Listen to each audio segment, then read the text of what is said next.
Workcover, I just got off a call with a client who was a little bit frustrated, to say the least, to see another bill come in from a government institution that has doubled.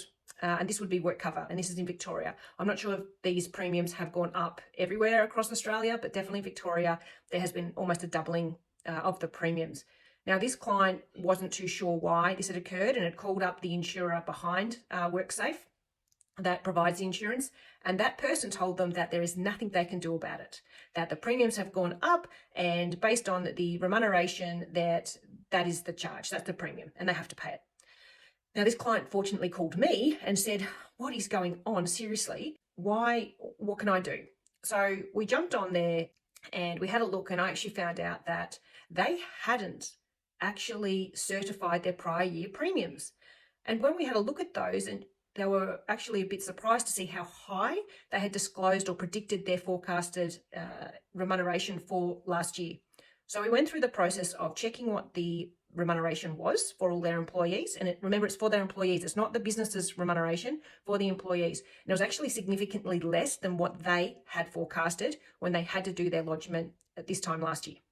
So the bonus was we reduced their remuneration disclosure, and you should be doing this soon anyway, and especially if it's lower than what you predicted. So they're now getting a credit for last year's premium, and the best thing is because this year's premium was based on last year's premium, they've significantly reduced this year's premium too. So we've had a bit of a win just simply by doing paperwork. But the biggest learning from this is don't always take the first response or answer that someone that appears to be in the right position or power gives you.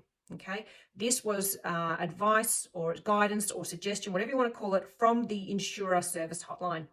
And they were very closed in regards to their guidance. They did not consider that this person hadn't certified the prior year remuneration, and that they hadn't reviewed or looked at carefully what their remuneration was for this year, and included any superannuation, any changes in wages, maybe there's no FBT this year. So your workers' compensation insurance is based on the remuneration of your employees, not the business. So please double check you've done your review for last year. Please check prior years. In some instances, people haven't certified in prior years and they're getting credits for the prior years if they have reduced. Now, this year, if you think going forward you are going to have lower rates of remuneration because you cannot afford or you do not need casual employees or full-time employees or full-time or going part-time, whatever it is, you can reduce right now what you think you're going to pay. But there is a caveat. If you know you're going to go above that, and especially if you get close to that before you get to the end of the year, you need to adjust it if it's going to increase more than 20%. Now, that's in Victoria, so please check your state's regulations on that. So that's another thing to have a look at, so that you're not paying exorbitant rates if you are not going to be paying those remunerations, okay? Also check your industry. Make sure you have been put in the correct industry for your employees.